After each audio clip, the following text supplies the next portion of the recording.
रस्त्यावर काय चालू होतं भाऊ, तर पाहूया आपण पुढं. तर नमस्कार मंडळी, तुमचं स्वागत आहे आपल्या नवीन ब्लॉगमध्ये.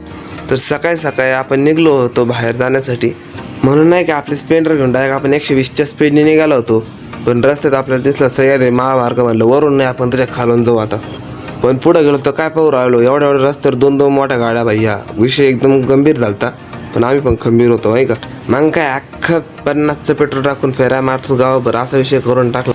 आणि पेट्रोल टाकून आम्ही निघालो होतो पुढं. पण रस्ते इतकी भारी क्वालिटी का बा, नुसतं आधा जाम झालतो आम्ही. तर त्याच्यात मला एक दिसली आईस्क्रीमची गाडी, म्हणलं आईस्क्रीम खा, पण ती नुसती गाडीच होती भाऊ, त्याची आईस्क्रीम दिसलीच नाही मला. काय आपल्याला आईस्क्रीम तर नाही भेटली, म्हणलं उन्हात आणायचं ज्यूस प्यावा म्हणून थांबलो आम्ही एका जागी. मस्तपैकी ज्यूस बीस पेलो आणि निघालो पुढं. आणि तुम्ही तरी जागा कुठं पाहिलं असेल तर कमेंटमध्ये नक्की सांगा.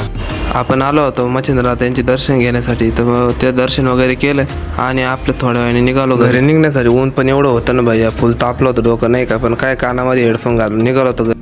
आणि रस्त्याने मला हे पाणी पाहून तर पोहा वाटलं बरं का. पण म्हणलं नको, आता घरी जायचं आपल्याला.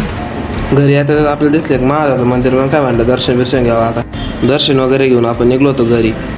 पण तेवढंच कळलं आपण गाडी उन्हामध्ये लावले म्हणून शीट तर लय तापलं भाऊ. मग काय डायरेक्ट गाडीला आंघोळ घातली होती बरं का आम्ही. गाडी मस्त आहे की थंडी बिंडी झाली, मग मी म्हणलं चला घरी. मग काय तिथून 120च्या स्पीडने आपण निघालो होतो घरी. तर आजच्या लॉगमध्ये एवढंच, भेटू आता पुढच्या लॉगमध्ये.